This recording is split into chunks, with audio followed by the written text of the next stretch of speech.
হত্যার হুমকি পেয়ে শহীদ শরীফ ওসমান হাদির মতো এবার জনপ্রিয় ইসলামী বক্তা মুফতি আমির হামজাও বললেন, আমার ৩ শিশু কন্যাকে দেখে রাখেন। রোববার নিজের ভেরিফাইড ফেসবুক পেজে দেওয়া স্ট্যাটাসে তিনি কথা জানান।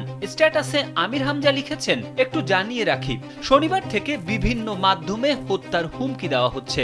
আমি মৃত্যুর জন্য সবসময় প্রস্তুত, ইনশাল্লাহ। আপনাদের কাছে অনুরোধ রইল, আমার অনুপস্থিতিতে কুষ্টিয়াতে যেই ইনসাফ কায়েমের লড়াই আমরা শুরু করেছি সেটা প্রতিষ্ঠিত করেন এবং আমার ৩ শিশু কন্যাকে একটু দেখে রাখেন। আমির হামজা কুষ্টিয়া ৩ আসনে জামায়াতে ইসলামী মনোনীত সংসদ সদস্য প্রার্থী।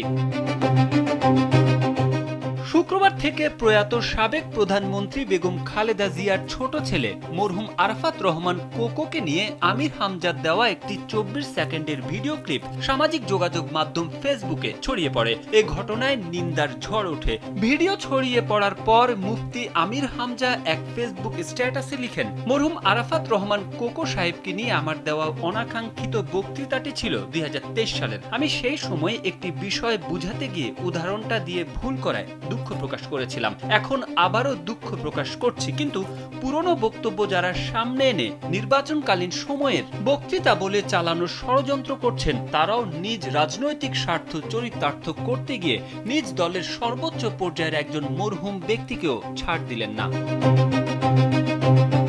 এদিকে আরাফাত রহমান কোকোর নাম বিকৃত করে বক্তব্য দেওয়ার প্রতিবাদে রোববার কুষ্টিয়ার বটতৈল মোড় থেকে মিছিল বের হয়ে চৌলহাসে গিয়ে শেষ হয়। মিছিলে অংশ নেওয়া নারীরা মুফতি আমির হামজা দৃষ্টান্তমূলক শাস্তি দাবি করেন। তারা বলেন, আমির হামজা একজন আলেম হয়ে কি এ ধরনের কথা বলতে পারেন? তারেক আহমেদ, কালবেলা।